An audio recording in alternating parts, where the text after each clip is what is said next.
আসসালামু আলাইকুম ভিউয়ার, আশা করি আপনারা সকলেই ভালো আছেন।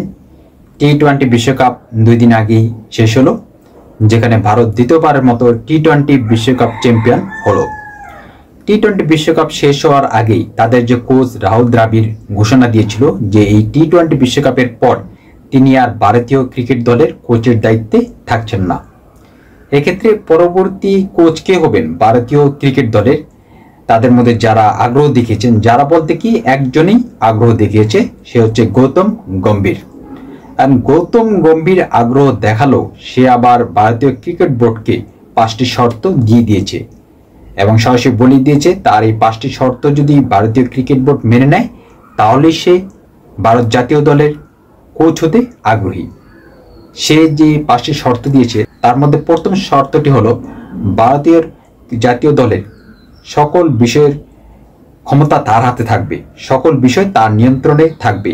এক্ষেত্রে বোর্ড কর্মকর্তাদের কোনো প্রকার সিদ্ধান্ত সে কিংবা কোনো প্রকার হস্তক্ষেপ সে মেনে নেবে না, সকল বিষয় তার নিয়ন্ত্রণে থাকবে। গৌতম গম্ভীর দ্বিতীয় যে শর্ত দিয়েছে সেটি হচ্ছে সহকারী কোচের দায়িত্ব কাকে দেবেন এই বিষয়টি তার ইখতিয়ারে থাকবে। তিনি তার পছন্দ অনুযায়ী সহকারী কোচের যাকে নেওয়া দরকার তাকে তার সহকারী কোচ হিসাবে নেবেন। এক্ষেত্রে বোর্ডের কর্মকর্তাদের কোনো প্রকার সুপারিশ কিংবা অনুরোধ সে মেনে নেবেন না।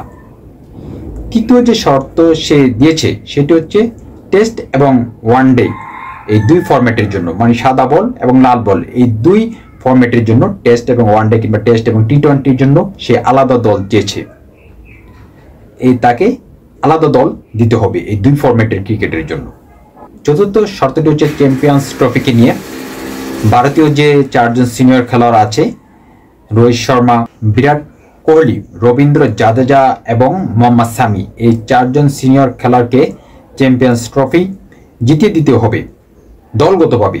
আর তারা যদি চ্যাম্পিয়ন্স ট্রফিতে ভারতকে চ্যাম্পিয়ন করাতে না পারে তাহলে তাদেরকে দল থেকে বাদ দেওয়া হবে। এটি এই 4জন খেলোয়াড়ের জন্য একটি অগ্নি পরীক্ষা।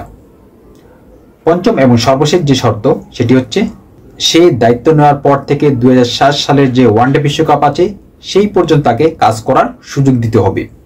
গৌতম গম্ভীর চাচ্ছে ভারতকে তৃতীয়বারের মতো ওয়ানডে বিশ্বকাপ জিতিয়ে দিতে।